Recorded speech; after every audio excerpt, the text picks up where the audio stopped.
Ebusiafo me mobi bia happy Sunday. Me chidi se Nyankopon dom obia ehoye me so me hoye Nyankopon koso nhrawo onkoso nye okese se da ne da onya bre na woje bre ma me wose na yas experience edu kwasi ada sabre ya bebia me koye bia bebia me nenam bia esesa me ka me ho na me behwe experience ni bi na no a na me de abo me ntoma no ana me tama no me de ko bebia Nyankopon nhrawo enase akese enko enfama aboafo a wona so masen nyina papa go furniture enkunya papa afie rofo bebia wo bia no guso eye promotion no den wo kesema junction na so for weni twem wo ho office furniture na se wo fie furniture horo bia bibia wo pebia ebi wo honom bibia ekobia kai se eye free fa number no sesi a Jeffas mixture rofo bebia wo bia yaredom bia waye no kwankro awatan so ache hepatitis B, malaria, typhoid, menstrual pain. Anansumpo se ya ria horo ekeka ho nyina. Bomodin a na frɛ wo number. Ene Ghana ye din, Ghana ye hye. Entena se ema ya ria no enje wo so. Entena se ema ya ria no ehunhun. Baby a obi a tutu mi kai. Fa number no akɔgye odi.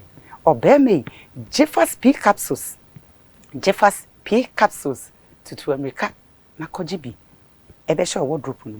Obekɔ kwan so a fa bi nanom na wetimi abo adwuma no eyi amoba no n'ani age fa number ne sisi a Angel Beverages Angel Drinks anom dia ekomini mu a ede na ekoyo isro bibia wo bia no tutu America na kwaje odie chese beverages ankola ne chese emrewa nkokra obia age atsum Angel energy drink so die wo fra dwuma ba sei na wa bra onum kakra bia na chese umpum nesisi so adonko next level so die eno na ma ne meme nyina agino atum tsemika na kwaje odie ene ma ho fa mai matare efefefe atare na efesi chese ne no animonyam no e next level kra me pacho bibia wo bia no fa woni chirem hwehwe no chese TikTok die waje ho aboso on social media handles ni nyina eye Debbie's Closet.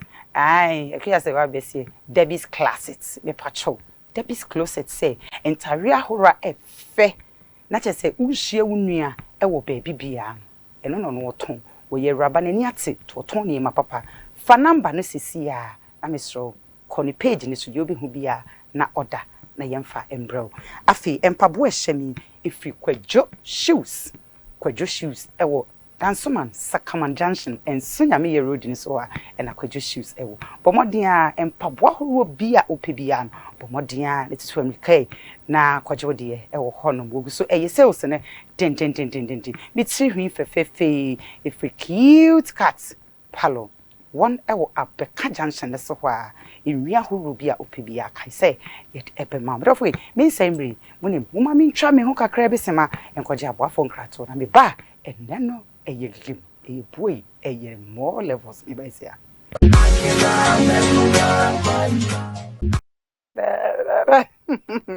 me wa kwa biem Jeffas mixture papa you know cre eye papa menimu efri Christmas beauty parlor or say ohia nipa baako 50 na wache o madwuma free bibi kakra bi pe na ohia bomodin anafa ne number ne sisi a na efren bebia obia obeje so na me nsamri bi nsa aka mi akasa me nua ba ma de nyina me rich woman oyisikani pa na so odalo odaboko ye ka kire wa unjindi ohwa eye hwan a ba ho ofe papa bi wa ho fedua eni monyamfo ba akopɛ sister Debbie's Closet akuya se wa ɔne ne kunu bɛko na adu US for no ɔmo de ɔmo kan closet me pa cho yen yet Ghana yen ye kan closet ana ɔmo kan se I saw Debbie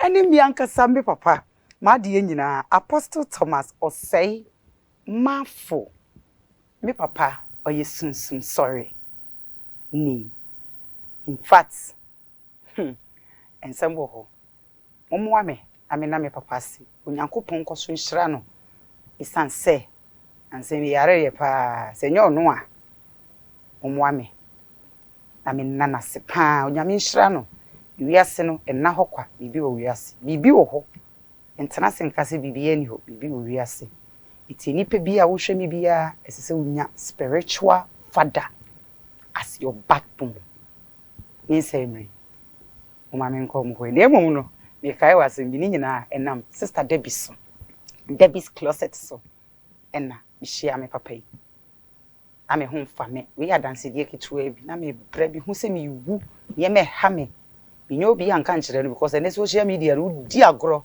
won sem nyina akoda wiem na me se Debbie me frɛ sister Debbie me frɛ no ono introduce me ma papa na papa onyankopon wo nhira no eya mo fampa ibonta echi papa or your best ever wankasa obi hu everything for me bo nyina kwa ba sweet daddy nyankopon nhira wo won nhira wo esasanka me sorry na me be kutu wanim papa minim de nyankopon wafa wo so ayama me onyame won nhira wo ni nyina so every sister Debbie says na me nhira wate wo ye nipa chese yen ma ya na say na mafo aya ba ne nyina nka ye hia wo bi te se wo anka ya bra bo be konkan enviness says onyankopon wo nhira wa akoma pa a ekita wonti hwe nipa dodo a egu wonsem na me wo nhira wate ena ye be din komo kakra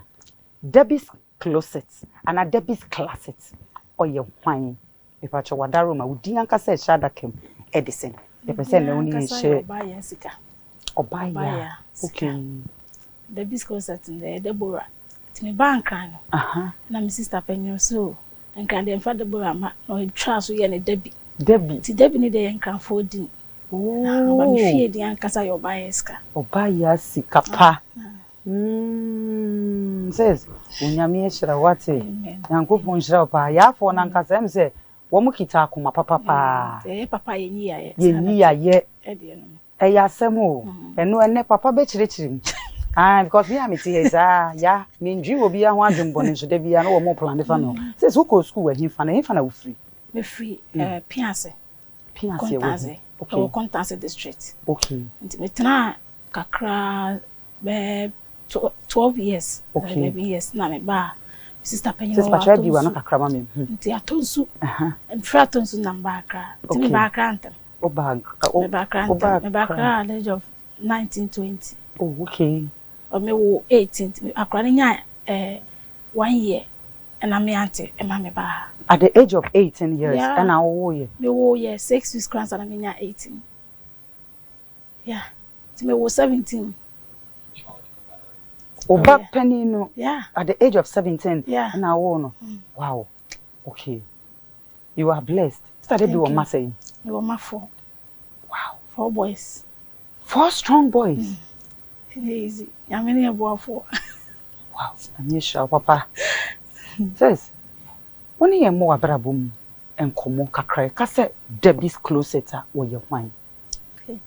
Debbie's closet you be a me tina krase kakra enya 11 years asana me backroom no me start SS na kwala bone sama menwe Debbie girls na mkonyim ye okay ti menyim ye me mame me her soul rest in peace wa ampo me because ye fie na asesa won tam no wo ho ti me mame ha so de me akọ school na makonyim ti wo hwe me ti akwara nya 1 year na me auntie so wo akra no say membra omunti akwa na membra wow yeah betina jo lu kakra na ja meso me de teme ho ko start me bravo okay ti ahon me first shop de me bie no ma 7 2006 2006 wow asakra me bie me first shop na sana me benye me second born na wanya 17 to 18 wow it's your first born ya say me first born no 22 and a second no 17. The first born no Canada no. The first born was Canada. Yeah.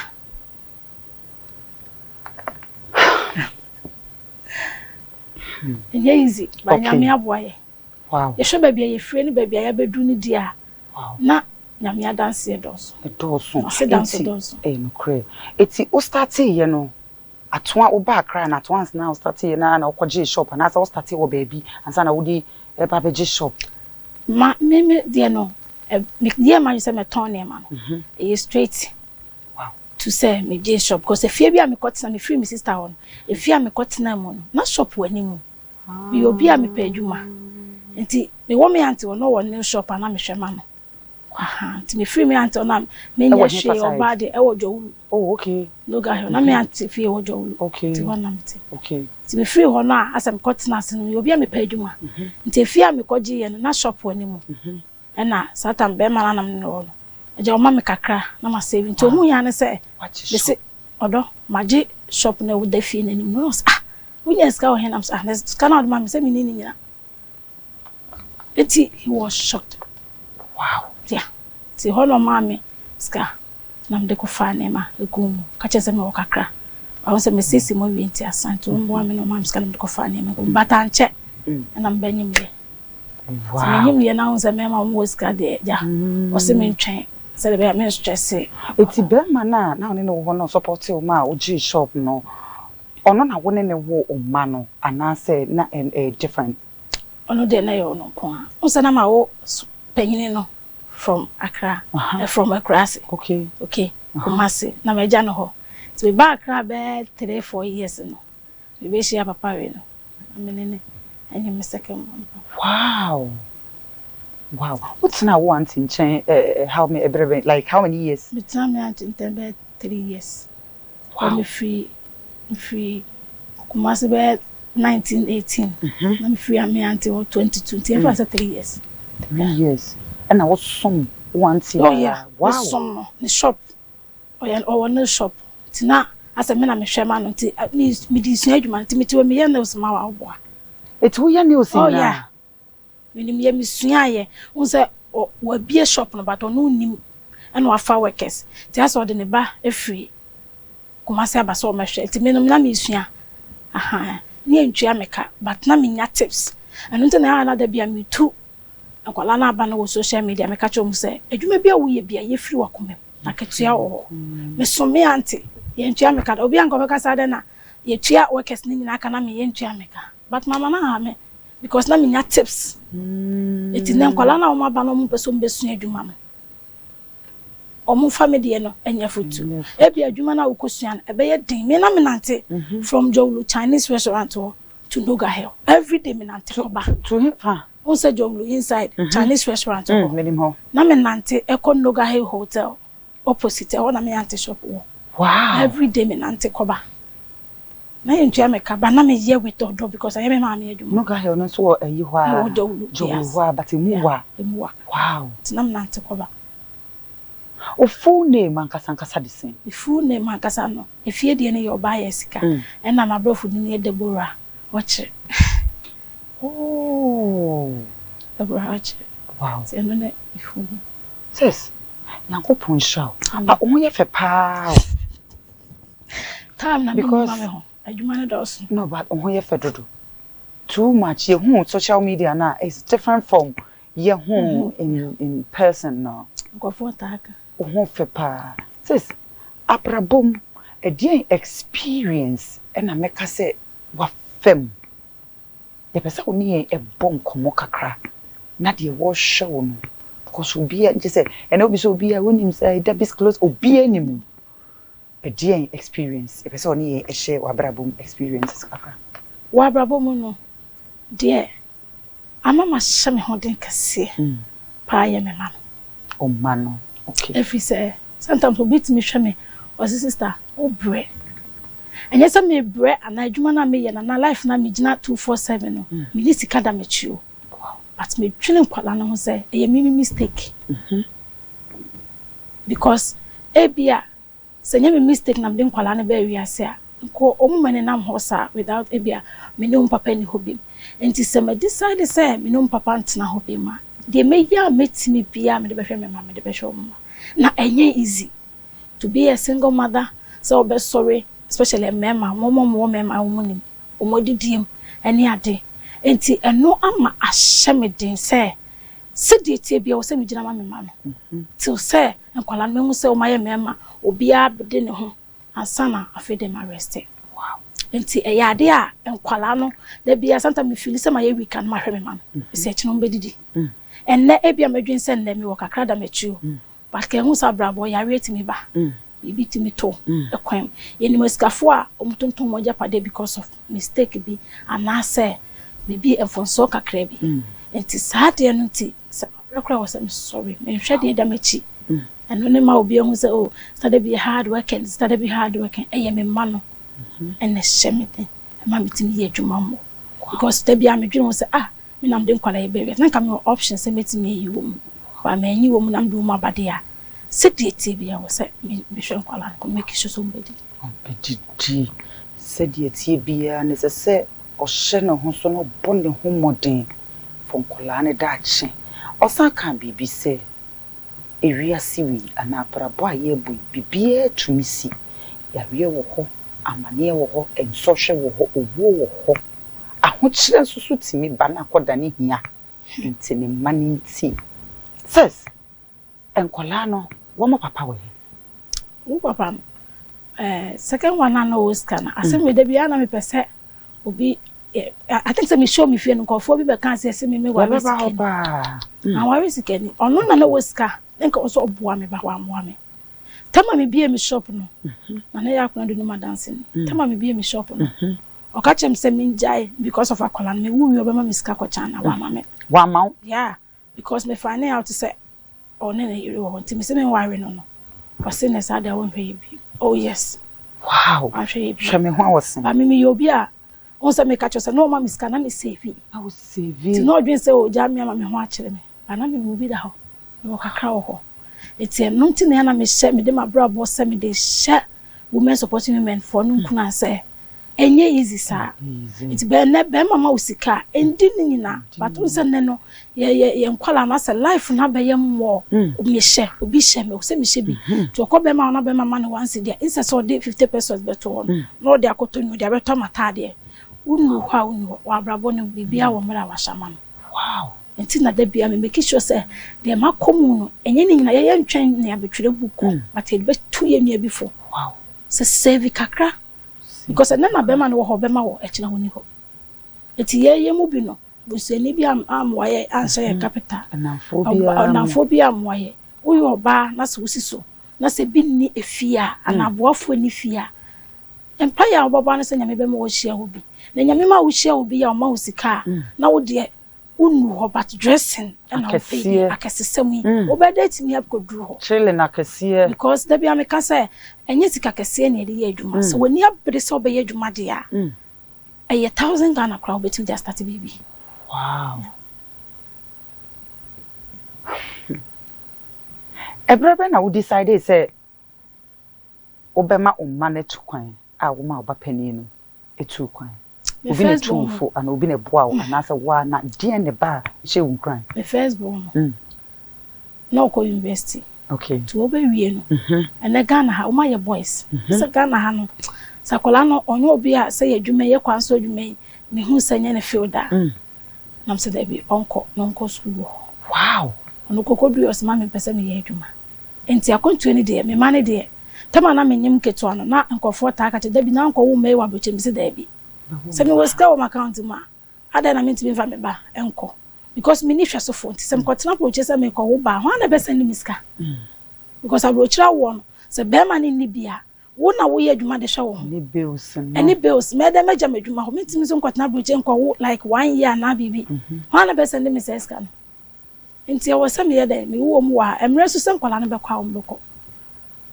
sis I mean jraw oba worry biem oh sis our red dear me worry but enye sese and come cross sese and come sese because sese adwuma no ene emplant required because said the ultimate me make chat 2 am na me so me packing kofo na to that me pon be 1 something 3 am na me packing kofo orders se be ma be kan ho na be ma na ante wase na be ma na so ankoye obi oyo boafo a enweke ono ba be da obekọ obi ti wo beka se da bi na ni subai and now me pese saade no because of enkwala nti because omu hwon ti me ne me husband jaye no ma ba ko pe eno kra ma me ne tena 4 years me ma na ehun ne da wow oh yes because me ma o mafie na enkwala ne o me used to afa ye jaya enkwala no be na akofa foforo enkwala mami you know boys wow nti was me set example bi ma nto mu wetin aka so me kwa anka ho but omu nyi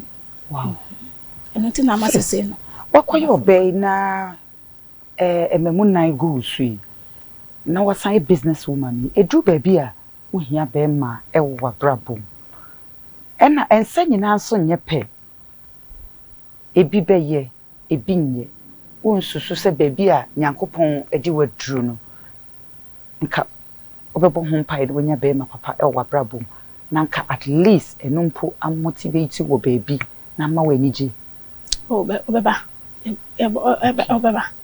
Seti na meche se aware de ade na oba menya 40 years me ho jeje na me ho sui de meka se menya bia me nware okay ata ya papa so what fie say 40 September na menya 40 years wow last is September so this year 41 wow nti se bi ba eye nti ase because se adwuma no se me meja unya bo be ma kofa wo ware sese a eye mienu online adwuma na was so slow down because online adwuma no and so on be ma betina atna online adwuma no online business no and so on be ma no okay said the afama me now no always my busy no so be ma be ka wona be ma na anya obi ote wase enti ase o na even kwanya yenyi online adwuma fe ma na ye adwuma no eno nti na na nkofo ka se e ma o mu weska no omuntimi ne memant na enye ne saa ne se subana saa ma ne ni but obaby a oye adwuma na adwuma ekoso bia na adwen ode na adwen ne do ma na adwuma no but what I say because me ebia wo share me kra me capital dada enye no obema me capital and I have to make sure say me adwuma na ekoso because ebia me adwuma ne kra begu no ebia wo kra wo ni hobi enti me hwe say me adwuma begu because of our way enti I was say me nya be ma obetimi ase say me yiri business woman I was me supporting no so I busy I was me supporting said na oba na was me man ba ko I was me you okay because why busy or ye adwuma obo oba man ba ko kra be so sa man biem oba man din ba ko ani na say wa woni ebi so ma bre okay oh me kai me yes husband those days ebia me tu kwan ba ma bedu ga na ma bre obi otina plan mu bi anim say adwuma na o man ba ko enso no eso ma bre enye sa bibinti but adwuma ne bre wo says e kwan so adwuma na enye easy sa nti wo bia o ye bi na bi onya ne sika na oto bibi ma no ho o deserve it because e bre wo ye bre wow a lot nyamisha says afi ba ko bia ukokwan so how many times utu kwan how many times and e kofa niema started kwan so 2 which is 14 years now. Okay, we started business in 14 years. Oh yeah, a kwanso. China and Kasa. Yes. 14 good years. 14 good years, yeah. Wow. It's a wow. But every year I make 5 times. Yeah. Every year my passport goes. Afe ba ku bia. Yeah, I go 5 times. Utu kwan eko China ko fa niema. Yeah. Sa ba ku num 5 times every year. Menye me man nketo bi na me ko 4. Business no a year mount so much sa na say make say a so much sa because obo ho no ma okọ China na okọ no once a year and I say abro so cry twice a year e dey any secret a wutimi kokwan so ba ko 5 times a year on say asu ye adwuma na sun do bi papa pacho we dey wadaw ma eni dey mu abebem sesi a pacho me da se daddy on say ye adwuma no asu obi ane na adwuma okay ye stock for no ye stock untimi woda because me penema we ebia me hu ye na ye 5 pe bia ni bi nipa 5 to asan bia che bi sa nti sa na ema ne de wo ya ye kontam enya me nko a omo ye stock adwuma no mutu kwantam okay but depending how our market be kwa ma but me started 14 years ago na me ye wholesale ti no mu ba fie betu ti ko tra me first house on am say wa na ma me je shops o Kingsby no okotena o first house ho no says o fie do say sisi ankasa de ever say almost 3 says Debbie's closet esi dan almost 3 na che se ba kono usi enche uguso your birthday Debbie's closet esi dan mienu a okosi miensa dia ne o secret ye pese oni yen ebo ho nkomo kakra na papa ebem e kire se as a pressure no eko high because ye nim se ye nyina ye yemma ye nyina bebre na boy ye nyina boy ho modern but ejapade a meka se wa je no ye mu bi no ye ntumi anye ana se ye ntumi nye because that me who say our second house is it your second house and as our first second house no I was like wow sika fo mpedidi ampa sika mpedidi sika fo no mpedidi wo da boko ku e dey any secret says me secret ma me koso nyina aye de omudi matem no omudi matem no and always ka on dress and always can so there be aye na ho basa and always ka see says obit mi kokwan so me bo madam fo girl be busin ade ne kokwan so okodu ye no sika ne boy 400 or so fanda hotel no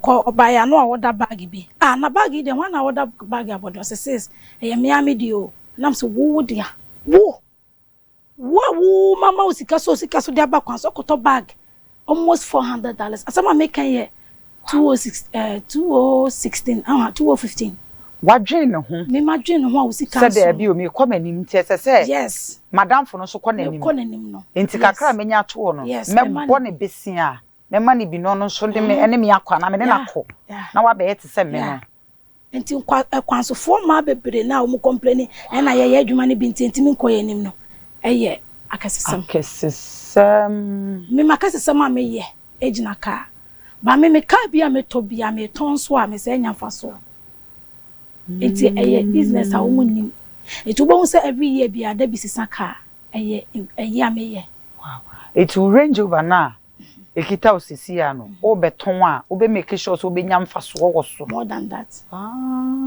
sana me ye wow eti tembi a me nya mfa so me ton because every year bia no economy ti say me use ka me ton e bia $60,000 the eye den ya the next year say me ton the same $60,000 kwa because sa see this no akosoro than the medo toy but enkofo bebre ni I imagine say wato atade we wahye ukoton abetimi aton sa David wato nwiwe wahye ukwa abetimi aton sa no yes but say yes ka so enye japade che say bibi ya tumi si etimi hwe ase bibi ya tumi si eja timi tom enti de bia meka se ka enye japade wo ne se ka esanse uto na uton wa unya mfaso so na ye japade ana oh do you see ka enye japade enye ma no me de ye ma me enye ma okay me de ka ye japade ma me okay if say me ka bia mato bia me ton wa me nya mfaso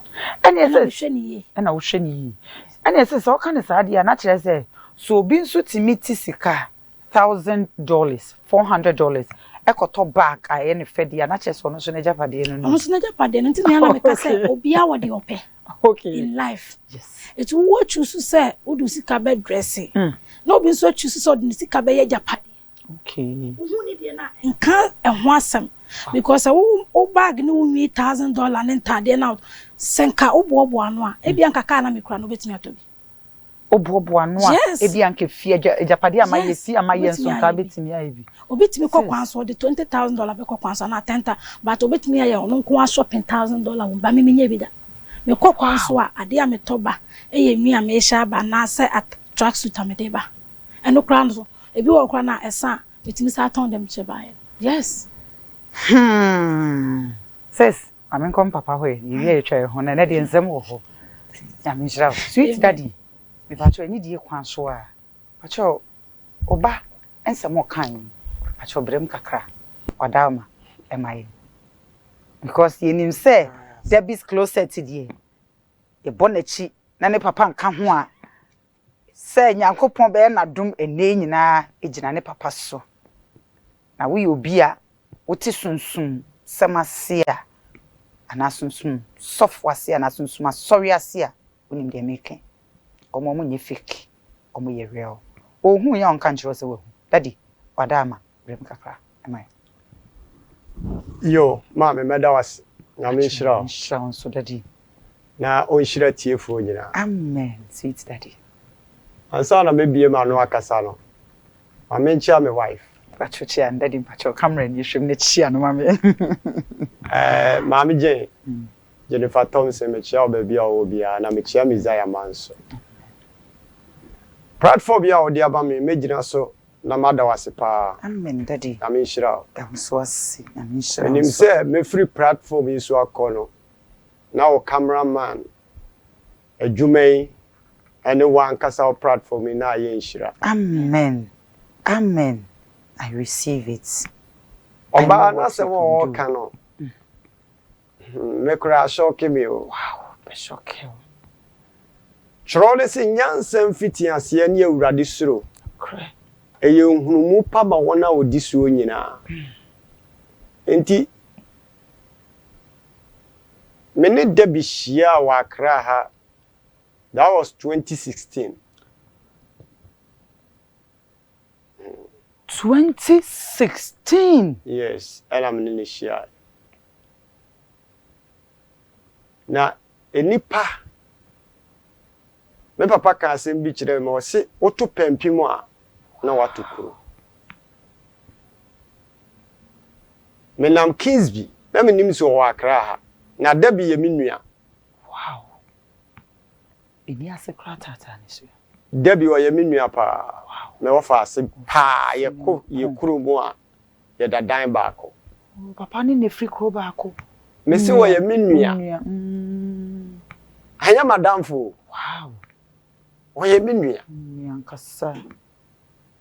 Nti so obi di natem. No di matem o deserve because ye moja baako. Hana nya de obekenti na mato me minua na twene. Moja twene never. Bacho what ase. Bacho daddy. Ani bo a ekotirim. Ekotirim. Ba me ye nipa bi a me believe mpaibo. Epempaibo pa. Na me nam Kingsby. Sata na me use Kora Kwame. Okay. Nse Kora na wo mienu ye wo eri de ye wo Kwame. Okay. Kwame ne ye. Yeah, Kwame no ye. E wo form sin eri no. Okay. E ba so pa wo ya brantie no wan tobia. That you say ne mani hu. E pack me car no na suit blue color bi wo ne shop. Enti me kwa koto suit no. Me bia gate ni no bia ni shop ho. Say no wada wo ekiri. Oh, as a office ni. Ti me wura mu na me pai ago. Wanyi so de toast tu no se hwan say no wada e wo ekiri ho. Ti ne yam hye no. Ana o sorry ba me ni bo na nim na oba. Ono so fie ya fra no oba. Ba ya ho physical papa bi. Ye krom no omunim Debbie sa omunim oba sa na ye friend. Okay. Oba ya. Ba ya. Ono ne yam hye no so fa wo Accra ha na me say ame wo Accra ha. Ho na ma me ni hia. Wow. Wow. Nti me ni hia ye no. Na onim se ma bi asori by my own. Na nyame wa chema chede pa. Aya monda na sema me. Daddy. Wa cheme achede pa. Papa say nyame nshira. Me ye nipa bi a wo be me ketewa bi a enhira na ewo so no eye double. Amen. Etiefo a mo tie me omo anim me they know. Papa me. Enti ofrase so woni me bedi nkomo. Na no de ono abeto aso. Aw. Awurade nhyira. Nshira papa. Abra me ye madwen se me bie asori by my own no. Me be hunu say spiritual work enye math. Eye form. Mpanimfo bu bebi ebu odupa om se ahwenepa enkasa. Akre. Mo amutie mi nyina mate se sheki mama preach wa abontene da. Da bida. Na da bia nkrofo ankoje mpa ibo no. Sa wa bena henya so kwotena TV so akopae o. The bitter. Agoro ne fom. Ana meti obi o ha bibia nka ne da. Wonya ya wo se hwe ni ho eka wa obeba. Ho se bibi wo ho. Eka wa Pepper. Obeba. Okay. Ene me wow. Oba asem o kana ama ase awere ho kakra wo me mu. Ba nyame ne hira. Nyame hira. Be ka kire obi a wo tie me ene se aye dinama o se den ni da so. Amen. Amen. Koso gi nyame di. Se oba nka bra me ne hia no a. Mentumi nkasa ento aso. Wow. Mesi mi bie ni shop no na wada wa ekire. Enye ono nti na meko. Me kotoma de. Na meko program bi akoshira ware bi so. E ba akra ha 2000. Wow. Me ofo dem ba o ska papa. Wow. E wa akra o ska papa. Me nim se TV so na mete no. Obeti. O ska pa na Ghana ha say omo weska no yenyi omo mpie yo. Debio. Omo weska pa na omo weska pa no so omo nkyere omo. Dokora ba na maka kyere onde do. Yes. Na nyame be hirawa enim se oda atechem. Correct. And correct. Timini ni hia ya no ohwe manim se pe obo na ni no osu. Sa time no.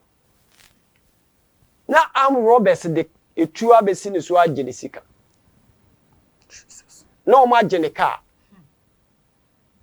Em so am agene sika, agene ka 1 week pepe na me ko wura shop won. 1 week pepe. Ana me ko wura shop won. Enti na ade na me hu won mu. Enti o solid free e kire wona na oba no. Ni yam hye no. Me wura ha me hu se wono na shop ne ye ne de atare no ma nto. Obisa na ma nto. Me musa no nso se won fa nche me ko empty-handed. Wow. Wow. Enti oba ye nipa bi a me na me invite ne se bra me nchen e wo office. Asori na oba ba no. De ma omo ntia se de ntia me pena se aya me na me kofre no. But minim se nyame na soma me. Soma. Se me kofre. Bacho what you say? Papa. So the best way you mo me share ase me se me believe empire. No correct. Because okay can 1 Timothy chapter 2 o se na afei me tumofo se monya nkotosere odima aseda empire bo emma nipa nyina na won ho adwo ti se won ho badwo afiri empire bo bacho so what you say? Papa. Aha na nyame ni show penhwe Correct. Enye me mabra bo mu nkomo na wudi. Correct. Na maka me mabra bo mu asem. Eye me wo fa ase. Na bra bo mu nkomo na modi. Ba sa wo de compare nsem bia oka. Obi a wotu so obre. Obre. Omo na dwene pose adwumaden betimi amabre na firi ho. Because Isaac oshira ne ba Esau ene Jacob ana Jacob nya nshira no ana Esau benya anome no oka kire ne ba Esau se so be bomodene na wakantene ho obeyi konua na yede afiri ho so enka kire wabo abre wakura ana be ma na ja wona ode nkwala na gu so a try your best you can do. Do it. Try your best. Bomode a na hyew ho de na yi awerɛho no ye den afiri mu. Oh say Emma no sorry to say that me mama etie me I'm sorry. Me mama adi 90 years. Oh, wow. Oda so tiase. Wow. Na bia o tie me ka ma ono so ka ho. Wow. I'm sorry. But Emma tanya broken heart. Correct. Eche mema.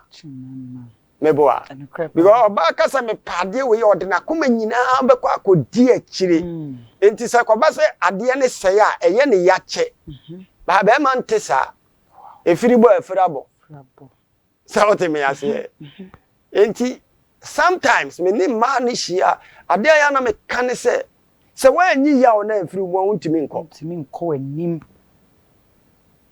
me do ase my enko me sister no so papa mpacho mate me da ase daddy Yankopon won hyira wo amen ne adwuma pa wo ye na asem we de mebisa wansa na yakọ sister Debbie so okay ensunsun ya eda sunsum sorry anase sunsum asofo mu eni yen meka say is it me na Christians krasen na papa sunsum meka mi hu ha wa papa cheche mi mu because yes Mozama different from ICGC no money Pentecostal na second other churches the person me hu say nsunsun ye ben na ewum eno kore no na enedi okay papa ni sen hu tia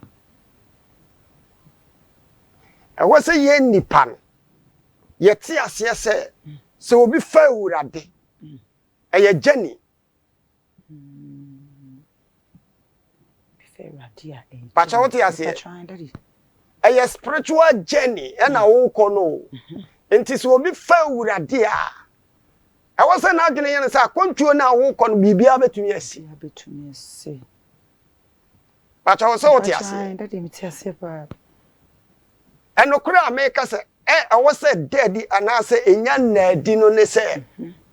Nyame ayesum no obi no wo de nani bekwa ko hu se nyame na te ho no. Pacho so beko asore me ka senti obi asore mo fa ncheme papa no na nyankopon te asore dem ho na wakoche nyankopon ma chi o good morning na waje so fine morning na ho te sen wako hu bi da enti se won te wo sa se de odi wani hu ndi asore bi ya spiritual na ho mu suro se ho mu ka se ya spiritual enipa ma that's the truth. Nyankopon no your spirit e wono no yemfa ya ni hu no na wo kwa kosom na nya spirit e wo mu na wo de kosom no enti asoro bia ya spiritual e wo pondin ne dia ya ntoma ne ya de akata so keke masem we dia ya bombo just say and then kasa be I'm so excited me dia je abro so kire say enka wo benya papa pa Debbie ensi enye adwuma enu nti na meka say chese nkesen ka me story ebekoto emunimuni eda me papa se na se nyina nso nkoma sister Debbie chese nyame waye bi papa Yankopon hira amen na masemba ko ampese me san bisa ho ne se etoda eya na asofo ni bebiri na nso etimi kogina ensuom ana meka se pumu ensuom toto sekan niema ye yakwankyere eniema bebiri eno no ene me pese menya me papa sunsun sofo wa hei o cheche eno no eya na eye de yi medas amen shira etiefo ne abusuafo a mo tie me nyina medamo ase die wo mu ni se mame fa de we nya example na ti ase ansa na obi ebaji atum se oye sofo no e wo se oye nipa nyame kasa ote e wona so ade bi ya tofa sumu na eba wuhunu okay ubenya tachere ma emu apaya etese sekan sa na ma me se wo se onya one no se yakase konfo bi abena konfo wa bena na chere se sa konfo no wo moti a ye very smart but what you say daddy pa se konfo no moti a no se wo mo ho kra no mo nya smart a obi be bena che no Okay. Pacho what means nasi. Me ba o question so. Asofo no a ye wo ho no. Holy Spirit there. Oba wo so a wo yeja. Na eja no dere ne se ekofom a wa na obeka ahyem da dere.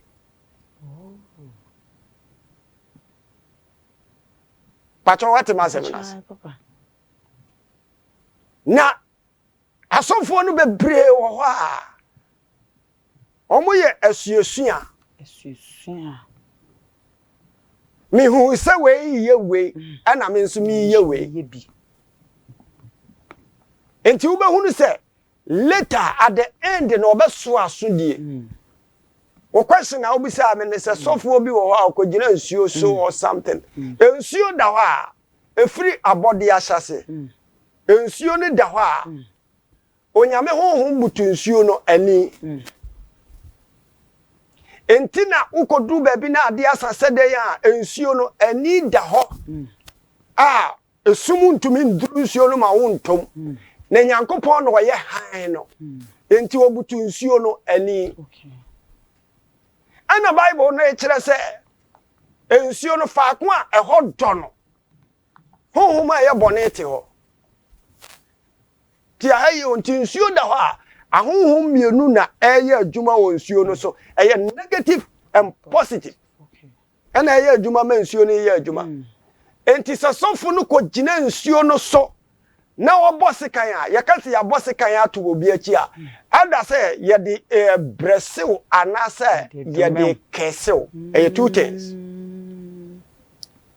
pacho so otiase okay sawoto memfa ne se abrogu ha aha ya bonte na wato abro di agu ha woto abro no nya di gu ha no se pe a enkokọ baba ho ponche baba ho ana anya sa na tie ani yesikan na nipa na de koto nsuo num no se wono ni bambo se pe a sikan ne mesori abetwa wono ane fiefo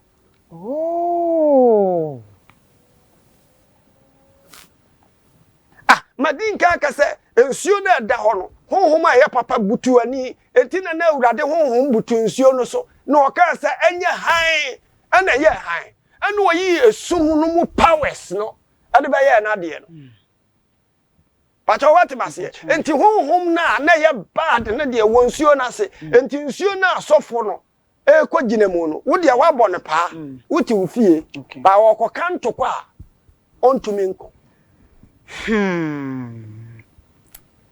Papa, nsɛm mu odu. That's it. Nsɛm mu odu. Sweet papa, nyame nhyia wate. Nsɛm mu odu. Sunsun asɔfo de me fa mu ni agro. Because menye me ba ya ma wo ni nhyira. Ho na me kɔ asɔre ya, kosi sɛ me wo ya. True faith nti. Sunsun sorry. Papa, I'm sure. Papa, try need you more. Mesan ba ho. Okay. That's. Abusia mama yentwa ye ho emra sema na sister Debbie ento.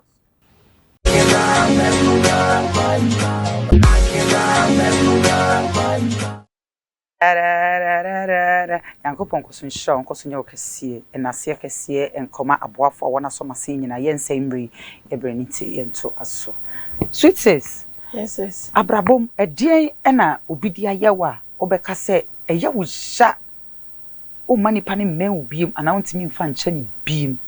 Social media entokwa ne sa ne ma basa na mfufuom bibia mu abusuam edien pa na obidia yewa abeka se da bisa de we die me de be chekora me tweme ho ana me fa nche da padama ye ba no for abrabo ya ye boy mu a enipa no wu but mesa me de bia me se ne sama akra bebre okay so ni oba anyim no ka chense close wodwuma mi wi a me ma osika kokwan so se me ni wajai ana mama wan ware me kra na edan ya wa mame sika na wa mame ayam meja me na wo shada kem kra da yem ya eye hwan ya me ba papa Oba penny no. No, the second born papa. Second we free mu. Free.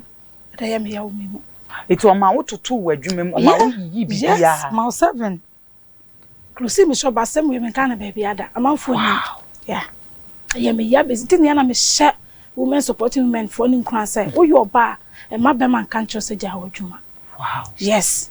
Because me to me first shop mu because of me nyim chai na me wia me ma uska ko chana wa ma me.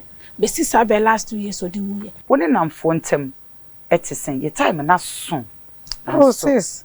Be obi oni mi bia be ka kire. Me penam for sem. But won say e ma adwuma de. First na me workshop obu ho ba.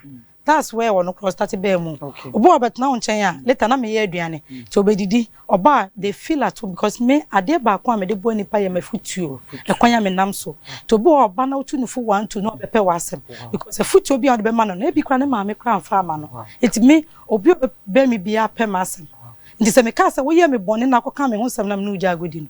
Se me nyi papa pa ka akokọ ye party kese e invite musicians for me minti. Obi o ya dan for bone. Yes. That means me papa it's me ni problem or na for sem because me many pam me sa na mete me ye reserve type. Says woman supporting woman and a woman support woman. People cho e dey na abetimi aka fa ho na fa social media ne wo number etudwa na me papa emrem seconds na fi ye wrap it up. Women supporting women there. E ya de bia obi a oba mi bia nya. Ba me ba social media me hu say obi o nya chance me ba to pemasem. Ade na futo na me de ma me na fofo mu ba mi o mu koso no. Me mfa emma wo mu. It is me so life say me ton ade even though me ton ade na me tufo. Oba ye say.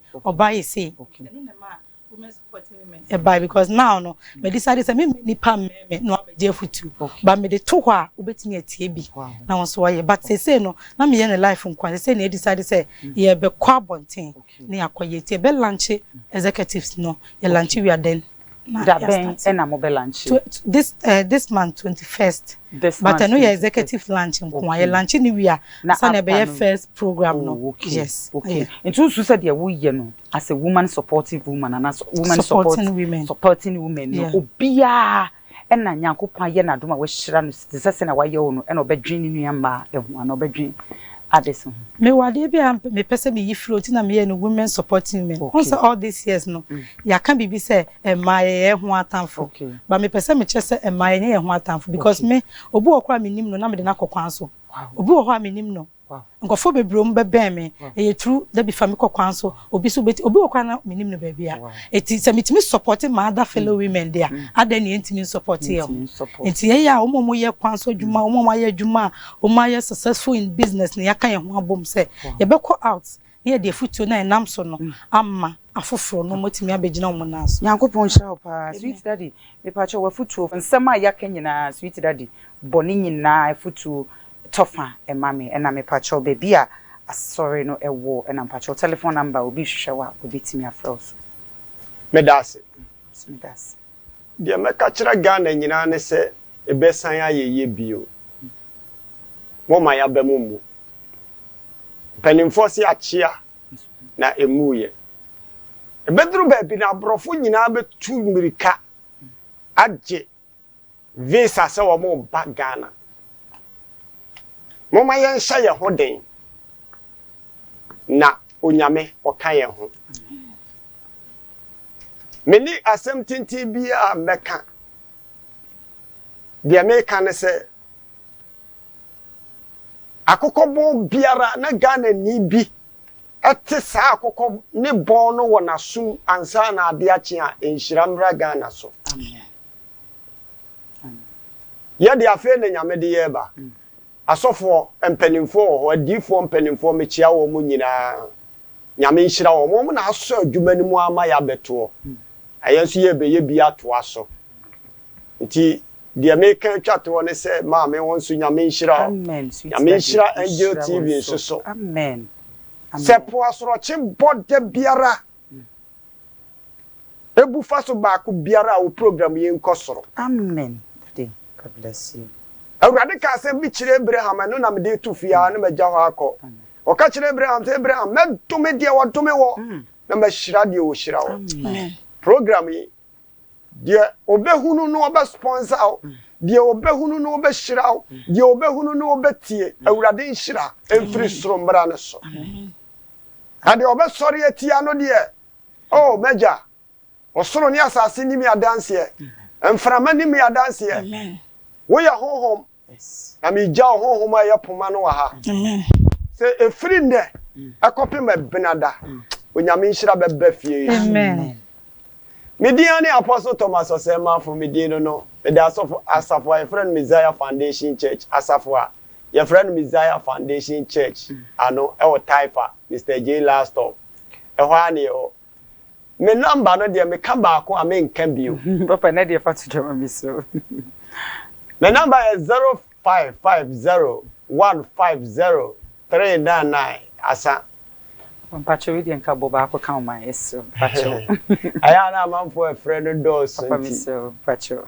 Number is 0550-150-399. Asafo no yesusum so ma din ka kire say ye spiritual church. Enti wo buy ho a make sure say obey you mpaboa before you enter. Yes amemba. Ma kai twato me da. Bye bye. Bye. Thank you daddy. So daddy. Pacho wadaro ma boni tofa ye time na pa honkura boni tofa na o telephone number e futuo kakra bi e mamma no youth no. Pacho na o telephone number. But my telephone number de the ho. O social media bi aso. Let's me so fato mama. 0243-151045. Baby I follow me bi a Debbie's class set. They make a chere me nua mamu nyina se. Oba what why ye adwuma. De wo ye bia nyamere ema adwuma. Na de ba kwa mesre say be a spiritual businesswoman. Not just a normal businesswoman. No be am for once I say adwuma. I love you all. God bless you. Love you. Oh, in fact, and nature say me hu nyina adwojo. Sweet daddy, ipacho nyankopon won hiraw. Bizai nyame won hiraw. Cha nyame won hiraw. Se ye to nsafre wa. Odi che se enije ni wodo. E kan me sister ho amobai. Pacho me ni asododo. Pacho ada me sister penin so asema me. Isan se nyon no a. Ye nyina na yebetimi aka wa ha. Kopon hira no. Papa nyame hiraw. Pacho mi cheers of mama, mi nuanom asofo nketo abusua ni nyina. Sweet is, Nyankopon hiraw. Nyame hiraw. Nyame hiraw. Amen. Nyame hiraw. What? Amen. Se me to nsafro se da bi. Na yas, mi nua ketewa no, de ofru duapa. Ye piano, me hu modern bo a obo. De me ye bia, me ba wo show no so ansa na me masan tu kwan biem. Na unkran hye wafutuo, ware akikire umpa ebo nyina. Says Nyankopon onhiraw. Meni asopa. Amen. Abusua aha na bre no ebema kwan na ye di dwumadie no ye di asi onyankopon wonhira wonye okese se da ne da wonya bre na woje bre na wohwe yen enase akese enkoma aboafo a wona so yase nyina na kai se kwasi da nwumre bia 7 to 8 obehwe Angel TV nyame onhira midia eye na yas original ba kope akram dasane ye besan ehye I can't remember.